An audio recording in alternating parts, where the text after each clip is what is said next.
Bismillahirrahmanirrahim. Assalamualaikum warahmatullahi wabarakatuh. Innal hamdalillah nahmaduhu wa nasta'inuhu wa nastaghfiruh wa natubu ilaih wa na'udzu billahi min syururi anfusina wa sayyiati a'malina may yahdihillahu fala mudhillalah wa may yudlil fala hadiyalah. Asyhadu an la ilaha illallah wahdahu la syarikalah wa asyhadu anna Muhammadan abduhu wa rasuluh sallallahu alaihi wa ala alihi wa ashabihi wa sallama tasliman katsira, amma ba'd. Kita lanjutkan lagi pembahasan dari kitab Thabat Aqidatis Salaf karya Syekh Abdul Razak hafizahullahu taala. Masih poin yang ke-14, yaitu tentang kokohnya ahli akidah, yaitu yang memiliki akidah salaf dan keselamatan mereka dari penyimpangan.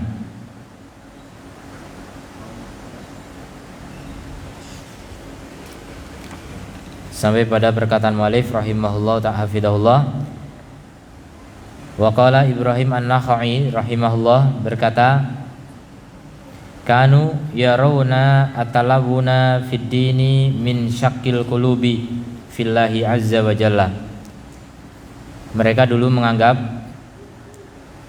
talawun itu berubah warna kayak bunglon, berwarna-warni, ganti-ganti warna dalam beragama, kadang hijau, kadang kuning, kadang putih. Maksudnya apa? Akidahnya berubah-ubah gitu. Itu karena apa? Min syaqqil qulubi, dari keraguan hati. Kalau hati itu yakin gak akan berubah, gak gampang goyah. Keraguan hati terhadap Allah Azza wa Jalla. Berkata Malik bin Anas rahimahullah, ad-da'ul udol, penyakit yang kronis, atanakul fiddin, berpindah-pindah dalam beragama, gonta-ganti dalam beragama. Mungkin masih Islam tapi gonta-ganti akidahnya, kadang Jahmiyah, kadang Mu'tazilah, kadang Asy'ariyah, kadang Qadariyah, Jabariyah, gonta-ganti enggak jelas. Hanya Ahlus Sunnah wal Jamaah yang mantap, kokoh di atas sunnah.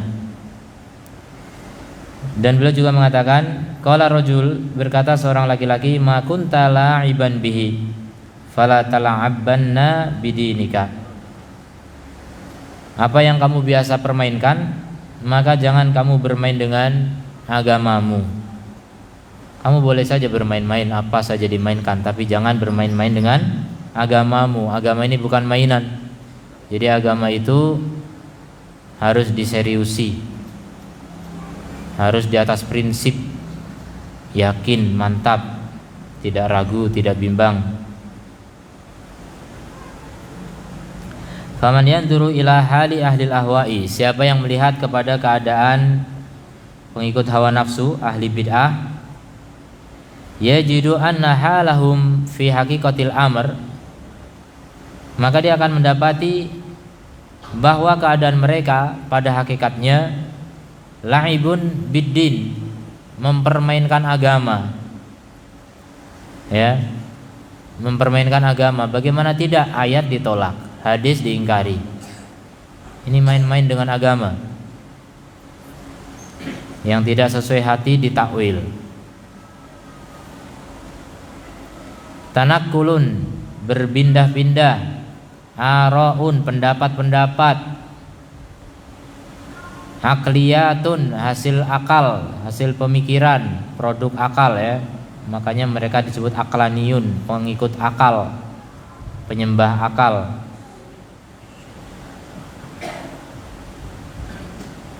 Jadi hanya hasil-hasil pemikiran manusia, produk-produk akal, itu menjadi agama. Itu main-main namanya. Agama ini dari Allah, bukan produk manusia. Afkarun, pemikiran-pemikiran.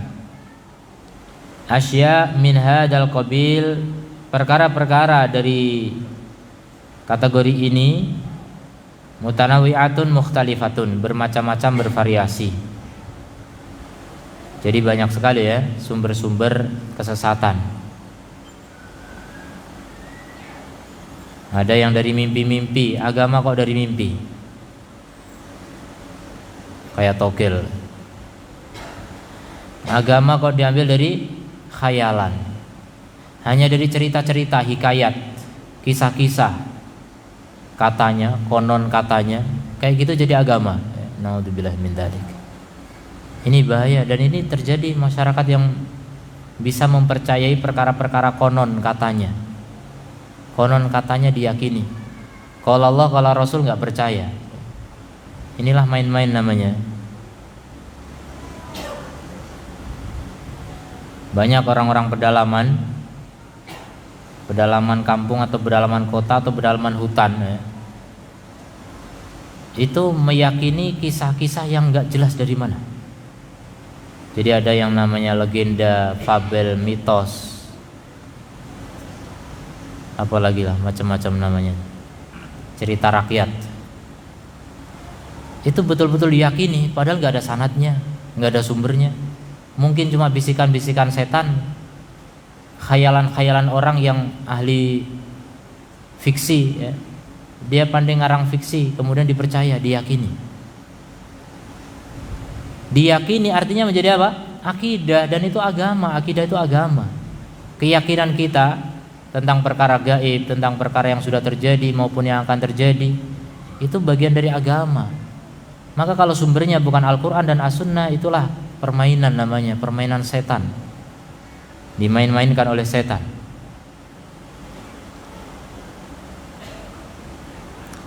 Kemudian banyak juga masyarakat yang gampang percaya dengan permainan dukun.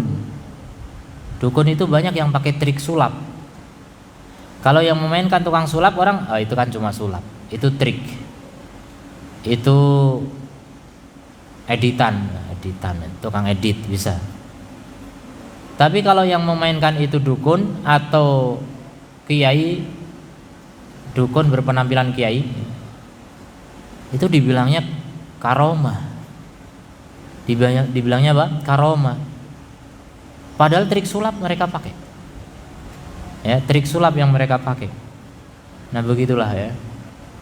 Masyarakat bisa mempercayai perkara-perkara yang enggak jelas, sementara yang jelas-jelas dari yang maha benar, dari Allah Subhanahu wa taala, malah enggak percaya. Itulah resiko ketika orang berani meninggalkan Al-Quran dan As-Sunnah. Siapapun yang berani meninggalkan Al-Quran dan As-Sunnah pasti akan mengambil yang jauh lebih rendah dari itu, karena nggak ada yang lebih tinggi dari itu kan. Kalau yang tinggi ditinggalkan, yang rendah yang diambil, pasti itu. Udah nggak ada lagi yang lain. Nggak ada yang lebih tinggi dari Quran dan Sunnah. Kalau orang meninggalkan Quran Sunnah, apa yang terjadi? Ngambil yang rendah pasti. Kalau orang meninggalkan hak, apa yang diambil? Batil. Wa ma ba'dal haqqi illa dhalal, kata Allah. Tidak ada setelah kebenaran kecuali kesesatan. Jadi orang berani meninggalkan Quran Sunnah, terus mau apa gitu? Mau benar dari mana? Sisi mana benarnya? Dan ini keyakinan yang walaupun kita sekarang melihatnya gampang gitu, tapi ternyata kenyataan di masyarakat sulit sekali. Sulit sekali untuk mengatakan itu batil, itu salah. Kita yang akan dibilang salah. Karena mereka sudah terlanjur viral, udah populer di kalangan mereka, udah turun-temurun. Ini keyakinan kakek kami, kamu jangan nyindir kakek kami. Kakek kami udah dikubur, nanti bangkit lagi gimana? Marah. Jangan nyinggung-nyinggung leluhur kami, kamu itu. Kamu anak kemarin sore tahu apa? Ya kita nggak tahu apa-apa kalau nggak dari Quran dan Sunnah. Coba kembali ke Quran dan Sunnah. Siapa yang lebih berilmu, Allah atau kakekmu? Tentu Allah lebih tahu. Nah ini kadang orang tidak mau berpikir ke arah situ. Itu karena apa?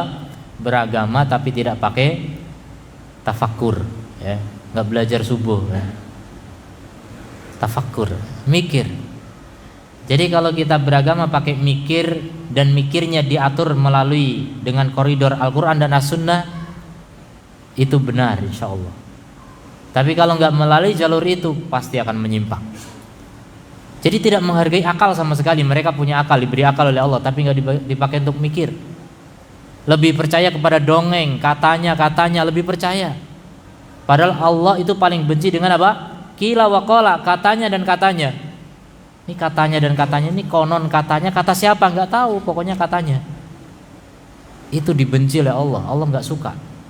Maka antum kalau mau mengikuti sebuah perkataan harus jelas siapa yang ngomong, kata siapa gitu. Bener nggak orangnya nih, tanggung jawab nggak, bisa dipercaya nggak orangnya. Kalau kata Abu Hurairah, nah Abu Hurairah bisa dipercaya, tapi yang meriwayatkan berikutnya bisa dipercaya nggak, semua diteliti. Begitu jalur agama, itu otentik namanya, fakta dan data yang otentik, yang valid, tidak mengandung keraguan dan kerancuan. Itu agama namanya begitu. Kalau beragama cuma katanya ya semua orang bisa berkata. Setan aja bisa, burung aja bisa, semua bisa berkata.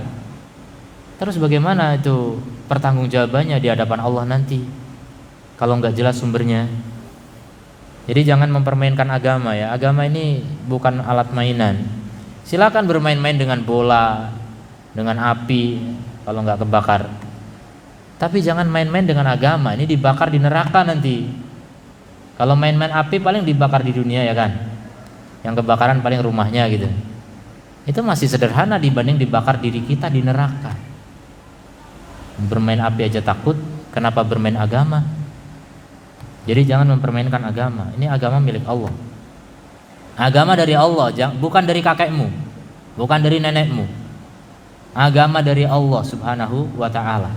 Jadi jangan diserahkan kepada yang lain. Jangan disandarkan kepada yang lain. Oh ini keyakinan kami dari dulu. Kami itu siapa? Ini dari leluhur kami. Ini dari suku kami, dari marga kami, dari bangsa kami. Agama bukan dari situ.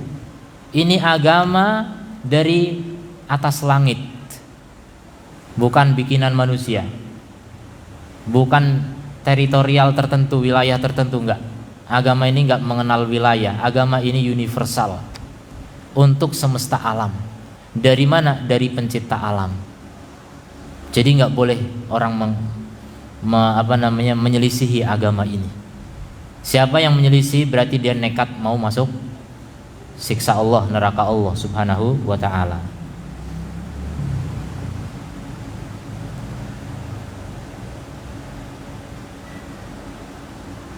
Asya min hadzal qabil mutanawi'ah mukhtalifah. Jadi banyak sekali ya sumber-sumber kesesatan.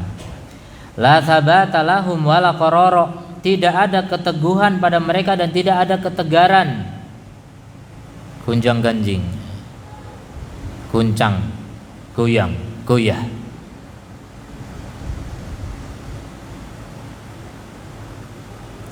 Hatta inna ahada ahli sunnati jaa ila ahadi kibari ru'usil ulama il kalam. Sampai-sampai ini ada kisah nyata ya. Sungguhnya ada seorang dari ahli sunnah datang kepada salah satu pembesar pimpinan ulama kalam. Ini seorang ahli sunnah, orang biasa aja, enggak ulama banget gitu. Datang kepada ulamanya ahli kalam yang sumber ilmunya itu akal. Fi hairatin wa syakin, dalam keadaan bingung dan ragu, wattirabin dan guncang. Fasa'alahu, maka dia bertanya kepadanya, madza ta'taqid, apa yang kamu yakini? Qala a'taqidu ma ya'taqiduhu al-muslimun, aku meyakini apa yang diyakini oleh kaum muslimin, yaitu yang datang di dalam Al-Quran dan As-Sunnah, maksudnya Sunnah Rasulullah SAW. Faqala lahu, maka dia berkata kepadanya, wa anta mutmainnun bidzalika, dan kamu tenang dengan itu, munsyarihus sadr, kamu bisa lapang dada dengannya? Kata dia, iya. Ahlus Sunnah mengatakan, iya. Qala amma ana fa wallahi, adapun aku maka demi Allah, ma adri ma a'taqid, aku enggak tahu apa yang aku yakini. Masih bingung padahal pembesar ahli kalam.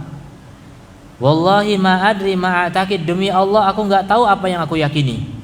Wallahi ma adri ma a'taqid, demi Allah aku enggak tahu apa yang aku yakini. Wa baka hatta akhdala lihyatahu, dan dia pun menangis sampai membasahi jenggotnya. Jadi ulama tuh sudah punya pengikut, punya murid, tapi masih bingung. Kan kasihan murid-muridnya. Jadi orang mau belajar kepada orang seperti ini bukan malah tambah cerah, malah tambah gelap. Bukan tambah terang, malah tambah bingung. Dan begitulah ciri-ciri orang belajar ilmu filsafat. Ciri-ciri orang belajar ilmu kalam. Jadi kalam itu filsafat yang diislamisasi, filsafat yang dikolaborasi dengan Al-Quran dan As-Sunnah, dengan dalil Islam. Itu ilmu kalam namanya. Maka orang belajar ilmu kalam sama dengan belajar ilmu filsafat. Itu lebih mengedepankan pendapat-pendapat manusia, pendapat para filosof. Dan perkataan filosof itu rata-rata susah dicerna. Kalau orang nggak cerdas itu nggak bisa. Ya, bahkan saking cerdasnya sampai gila itu. Rata-rata gila itu orang belajar filsafat.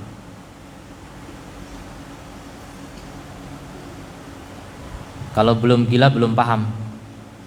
Jadi untuk memahami sesuatu itu saking sulitnya harus gila duluan. Masya Allah. Makanya udah jadi pembesar, sudah punya murid, tapi masih bilang apa? Demi Allah aku nggak tahu apa yang aku yakini. Sementara dia tanya kepada orang awam, apa yang kamu yakini? Aku meyakini apa yang diyakini kaum muslimin. Sudah selesai. Mudah. Maka akhirnya beberapa pembesar ilmu kalam mereka tobat, seperti Al-Imam Al-Juwaini, Abdul Ma'ali, Imam Haramain. Beliau Imam Haramain karena pernah menjadi mufti di Mekah dan Madinah. Beliau kembali rujuk kepada akidah salaf, akidah Ahlussunnah wal Jamaah, dengan mengatakan apa? Aku meyakini keyakinan ajais orang-orang lemah. Jadi disebutnya orang lemah, orang awam. Keyakinan orang awam, akidahnya orang awam yang masih mengikuti Quran Sunnah itu yang benar. Selama ini mengembara ke sana kemari nggak dapat apa-apa kecuali bingung katanya dan katanya. Begitu juga Fakhrur Razi, Ar-Razi. Beliau sampai bersyair bahwasanya apa? Aku sudah mengembara ke sana kemari dan tidak mendapatkan kecuali qila wa qalu, katanya dan katanya. Nihayatu iqdamil uquli iqalu, katanya. Akhir dari mengedepankan akal adalah belenggu. Wa aktsaru sa'yal alamin adolalu, dan kebanyakan usaha manusia itu tersesat. Jadi begitu pengakuan orang yang sudah mengembara di ilmu kalam. Pembesarnya itu, tokoh besarnya pada tobat, tapi keroco-keroconya enggak. Keroco-keroconya masih bingung. Ya, kasihan. Yang sudah bingungnya mentok itu akhirnya balik kepada kebenaran. Sudah anti klimaks.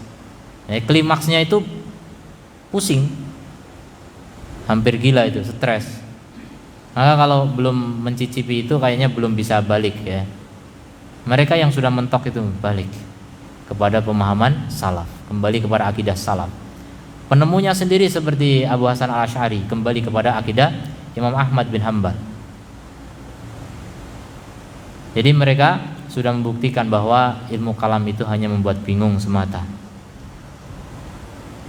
Hanya adan wa wabal ya, hanya derita dan musibah. Termasuk Al-Ghazali juga tobat di akhir hayatnya, memeluk Sahih Bukhari, kembali kepada sunnah, belajar sunnah. Setelah sekian lama meninggalkan sunnah, mengikuti kata-kata filosof ya, katanya dan katanya. Dan Al-Ghazali dikenal sebagai Hujjatul Islam, dikenal sebagai orang yang bisa menghabisi filosof-filosof barat. Filosof kafir takluk tunduk dengan filsafatnya Al-Ghazali. Tapi Al-Ghazali sendiri akhirnya menyesal. Kemudian kembali kepada akidahnya Ahlussunnah wal Jamaah, kembali kepada Sahih Bukhari, kembali kepada As-Sunnah. Kemudian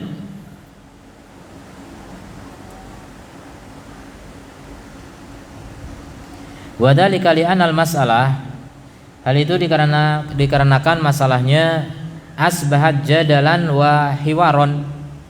Jadi perkaranya cuma perdebatan dan dialog. agama cuma jadi bahan dialog, bahan perdebatan, bukan jadi keyakinan dan amalan. Makanya sebagian salaf mengatakan Allah Subhanahu wa taala kalau mencintai seorang hamba, maka akan dibuka baginya pintu-pintu amal dan ditutup baginya pintu-pintu jadal, pintu perdebatan. Tapi kalau Allah benci kepada seorang hamba, dibuka pintu debat dan ditutup pintu amal. Lihat orang yang suka debat pasti malas beramal. Itulah orang yang dibenci Allah Subhanahu wa taala. Tapi lihat orang yang suka beramal dan meninggalkan jadal, enggak suka jidal, enggak suka debat. Dapat ilmu diamalkan, dapat ilmu diamalkan. Itu ciri orang yang dicintai Allah Subhanahu wa taala. Itulah Ahlus Sunnah wal Jamaah. Jadi agama ini bukan bahan perdebatan. Agama ini bahan keyakinan dan amalan. Kita belajar Quran Sunnah untuk diyakini dan diamalkan. Berikutnya diajarkan lagi, disebarkan kepada yang lain. Itulah Ahlus Sunnah wal Jamaah turun temurun dari Rasulullah sampai hari ini, sampai kiamat nanti insyaallah. Wama ila dalik, dan yang seperti itu. Jadi cuma debat, dialog, diskusi, seminar, macam-macam. Jadi semuanya cuma bahan-bahan diskusi saja. Agama jadi bahan diskusi. Agama cuma menjadi topik, cuma menjadi tema, ya, tidak menjadi apa? Amal. Falladhi yanduru fi hali ahli ahwa, maka orang yang melihat pada keadaan pengikut hawa nafsu, yajidu fihim al-idah wal ibrah, pasti dia akan mendapati pada mereka ada nasihat, ada pelajaran. Kita manfaatkan mereka, ya.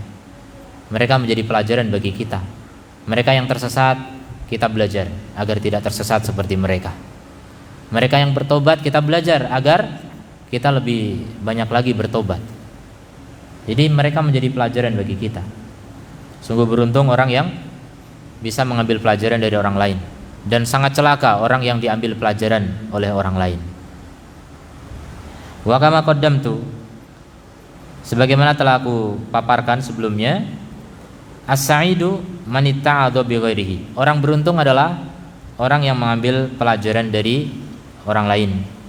Fa sahibu sunnah, maka pengikut as-sunnah, yahmadullaha ala sunnah, memuji Allah atas sunnah, wa yas'aluhu tabaraka wa ta'ala an yuthabbitahu 'alaiha, dan memuji Allah Subhanahu wa ta'ala agar tegar di atasnya. Poin yang ke-15 dan ini yang terakhir tapi panjang, ya. Qala hafizahullah khamisa asyara min asbabi thabatihim, di antara sebab keteguhan mereka di atas akidah yang benar. Kenapa? Ittifaqu kalimatihim, kesepakatan kalimat mereka. Mereka enggak gampang berselisih karena sumbernya satu. Wa adamu tafarruqihim, dan mereka enggak suka berpecah belah. Mereka enggak suka bergolong-golongan. Semangat mereka bersatu, bukan berpecah.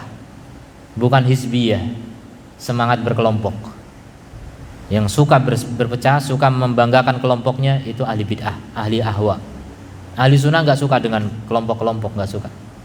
Coba antum tanya para ulama ahli sunnah, apa saya kelompok apa kamu? Islam, as-sunnah, salafiyah, salafiyun, yang mengikuti salaf, udah. Bukan sebuah ormas tertentu, organisasi tertentu, yayasan tertentu, enggak. Itu tidak menjadi tolok ukur kebenaran. Mereka punya yayasan, mereka punya organisasi, tidak masalah. Tapi tolok ukur kebenaran bukan lembaganya. Tapi tolok ukur kebenaran itu al-haq, as-sunnah, Al-Quran dan as-sunnah dengan pemahaman salaful ummah. Itulah yang menjadi tolok ukur kebenaran. Jadi mereka sepakat tidak berpecah belah. Adapun ahlul ahwa, pengikut hawa nafsu, faqad farraqu dinahum, mereka memecah belah agama mereka. Wa kanu syi'an, menjadi syiah-syiah, golongan-golongan. Kullu hizbin bima ladaihim farihun, setiap golongan dengan kelompoknya sendiri bangga. Qatadah berkata rahimahullah, lau kana amrul khawarij huda lajtama, kalau khawarij itu adalah petunjuk, pasti mereka bersatu. Walakinnahu kana dolalan, akan tetapi mereka adalah sesat. fatafarraqa, sehingga berpecah belah. Maka kalau salafiyun kok suka pecah belah, itu berarti masih mengikuti hawa nafsu, belum benar-benar mengikuti al-haq. Makanya sebenarnya semua manusia itu suka berpecah belah. Wala yazalu mukhtalifin, senantiasa manusia berselisih, illa man rahimah rabbuh, kecuali yang dirahmati oleh Rabbnya.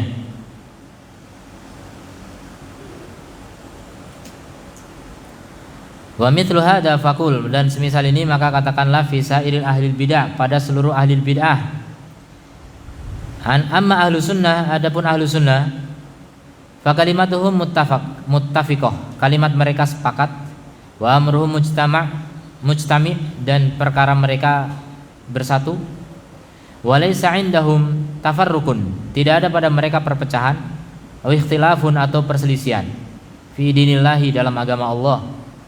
Fahum ala jadatin sawiyah, mereka di atas idealisme yang lurus, yang sempurna. Wasiratin mustaqim, dan jalan yang lurus.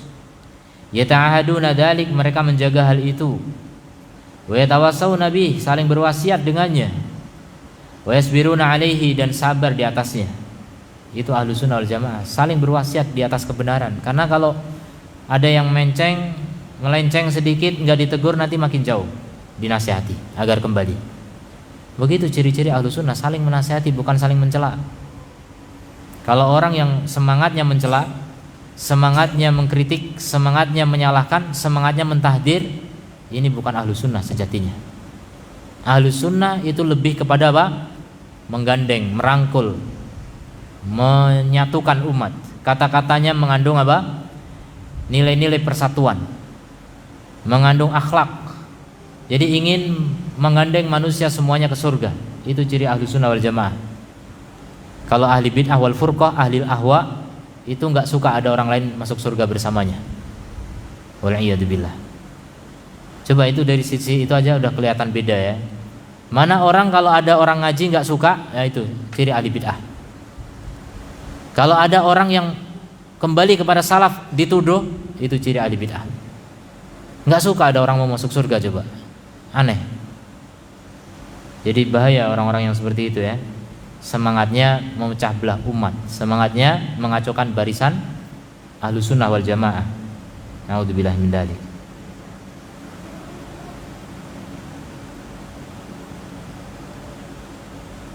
Qala Abul Mudaffar As-Sam'ani rahimahullah taala berkata, wa mimma yadullu ala anna ahlal hadis, di antara perkara yang menunjukkan bahwa ahlul hadis berada di atas kebenaran adalah annaka law itala'ta, kalau kamu menelaah jami'a kutubihim, semua kitab-kitab mereka dari generasi ke generasi, al-musannafah, yang telah ditulis ya, kitab-kitab yang sudah ditulis, min awwaliha, dari awalnya sampai akhirnya, dari zaman pertama kali ada tulisan gitu sampai akhirnya sekarang, qadimaha wa hadithaha, yang tua maupun yang muda, yang baru, qadimiha wa hadithiha, wajadtaha, maka kamu akan mendapatinya, ma ikhtilafi buldanihim, dengan perbedaan negeri mereka jauh, apalagi zaman dulu tidak ada telepon, tidak ada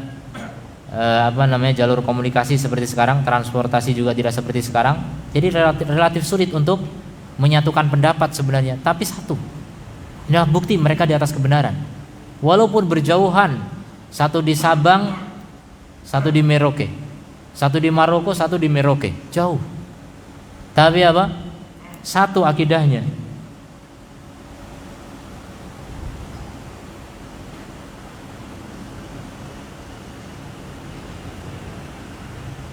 Perbedaan negeri, kemudian juga perbedaan waktu. Satu abad 3, satu abad 13. Tapi masih sama akidahnya. Wa taba'udu ma bainahum, dan berjauhan di antara mereka, fidyar, dalam rumah-rumahnya, tempat tinggalnya atau negerinya.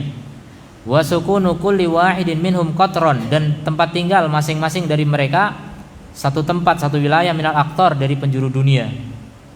Fi bayani i'tiqadi, dalam menjelaskan keyakinan, ala watiratin wahidah, di satu arus, arusnya cuma satu. Wat namtin wahid, modelnya juga satu. yujruna fihi ala tariqatin, yang mereka menjalankannya di atas tariqah, di atas jalan, la yahiduna anha, yang tidak menyimpang darinya. Mereka mengalir atau berjalan di atas jalan yang tidak menyimpang darinya, wala yamiluna anha, tidak condong darinya. Qulubuhum fi dzalika ala qalbin wahid, hati mereka dalam hal itu di atas hati yang satu.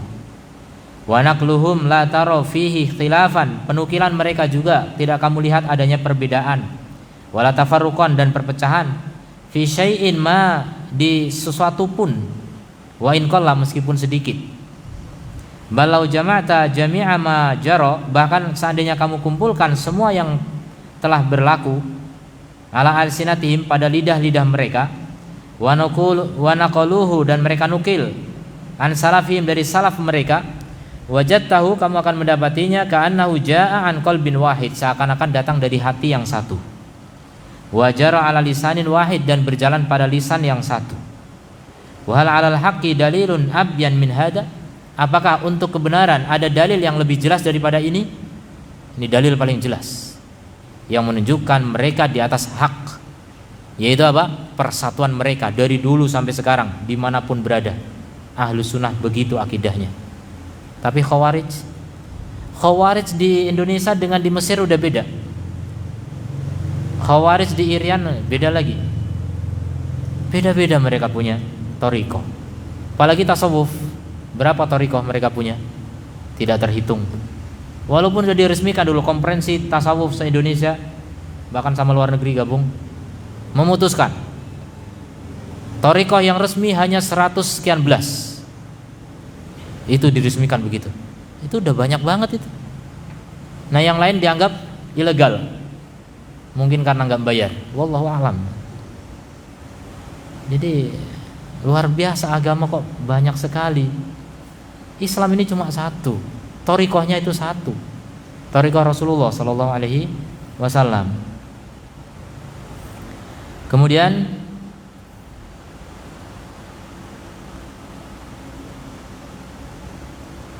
qala Allah Ta'ala, Allah berfirman, afala yatadabbaruna al-Qur'an, apakah mereka tidak mentadabburi Al-Qur'an?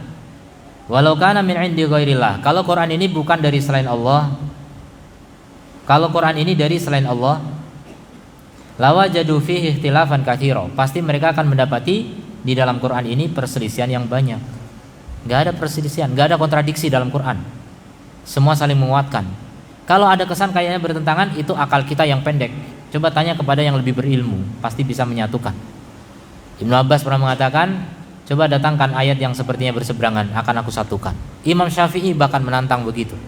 Datangkan ayat-ayat yang bertentangan sama hadis kalian, akan aku gabungkan. Jadi nggak ada yang bersatu, nggak ada yang kontradiksi. Itulah akidah Ahlus Sunnah wal Jamaah. Tapi kalau akidah Ahlul Batil itu kontradiktif. Qadariyah meyakini ayat-ayat tentang takdir. Meyakini ayat-ayat tentang masyiah hamba, sampai mengingkari takdir. Berarti ayat dihilangkan. Jabariyah sebaliknya meyakini takdir, mengesampingkan iradah hamba. Jadi ini namanya kontradiksi. Ayat Quran seakan apa? Ini yang diambil, ini yang nggak diambil, karena akan kontradiksi. Itulah aliran sesat begitu. Ya, bukan aliran sesat namanya kalau tidak ambil yang enak. Kalau Ahlus Sunnah ambil semua, ya, semuanya diambil, semua dipahami dan dipahami dengan pemahaman yang benar. Kemudian Allah Ta'ala berfirman, wa'tasimu bihablillahi jami'an, bersatulah, berpegang teguhlah dengan tali Allah semuanya. Wala tafarraqu, dan jangan berpecah belah. Ini penegas. Kalau berpegang teguh pasti tidak berpecah belah. Wadhkuru ni'matallahi 'alaikum, dan ingatlah nikmat Allah atas kalian, id kuntum a'daan, ketika dulu kalian saling bermusuhan. Fa'alafa baina qulubikum, kemudian Allah satukan di antara hati kalian. Fasbahtum bi ni'matihi ikhwana, maka jadilah kalian dengan sebab nikmat Allah menjadi saudara. Jadi kalian sudah bersatu sebenarnya. Kemudian kenapa bercerai-berai sekarang? Karena kalian gak ingat nikmat Allah. Allah sudah menyatukan hati kalian, tapi kalian tidak mau bersatu di atas kebenaran tali Allah Ta'ala. Iktisam bihablillah, ya, berpegang dengan tali Allah, itulah solusinya. Tali Allah itu apa? Al-Quran. Dan Al-Quran gak bisa dipahami kecuali dengan As-Sunnah. Al-Quran dan As-Sunnah gak bisa dipahami kecuali dengan pemahaman salaful ummah. Fahada aidan minal asbabil azimah, ini juga diantara sebab-sebab yang agung, allati addat ila thabati ahli sunnati alal haqqi, diantara sebab yang mengantarkan keteguhan ahli sunnah di atas kebenaran. Ini sebab yang paling besar ya. Dan keistiqomahan mereka di atas akidah yang benar, dan keselamatan mereka dari penyimpangan, dari sikap bunglon dan gampang berubah.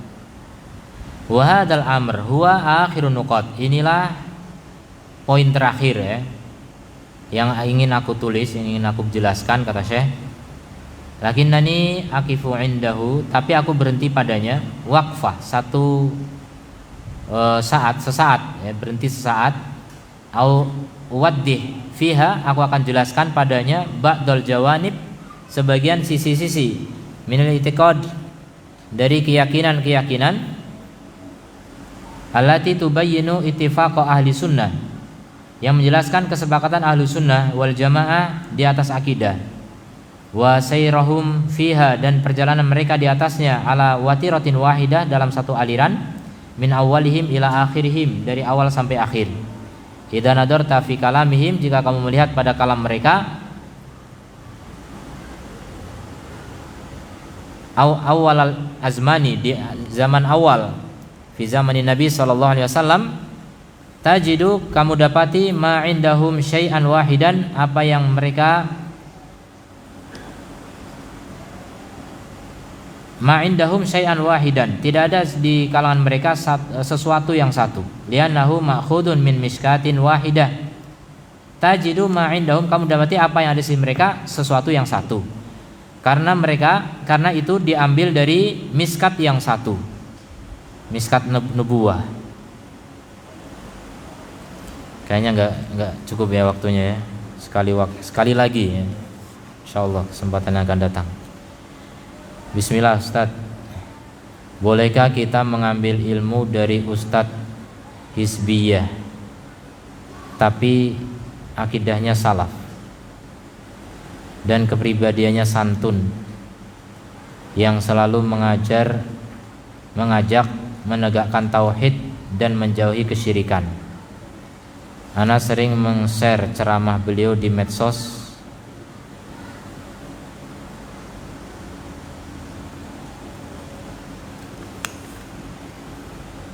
Ini perkara yang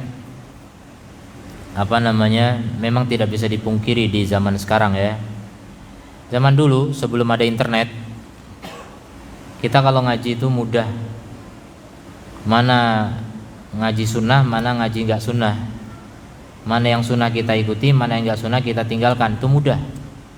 Kalau sekarang kecampur macam-macam, yang menyerukan tauhid, membasmi syirik, tapi tahu kita itu hizbiyah, maka sejatinya itu bukan ngaji sunnah ya. Kita hargai ya perjuangannya membasmi kesyirikan, tapi kita kritisi ketika tidak mau bersatu di atas akidah ahlus sunnah wal jamaah. Kenapa? Jadi kemungkinannya diantara orang yang memperjuangkan tauhid itu baru tauhid uluhiyah, tapi tauhid asma wa sifat kemungkinan masih mengikuti aliran sempalan seperti ahli taktil Jahmiyah. Jadi semua kesesatan dalam masalah tauhid asma wa sifat itu rata-rata mengikuti Jahmiyah.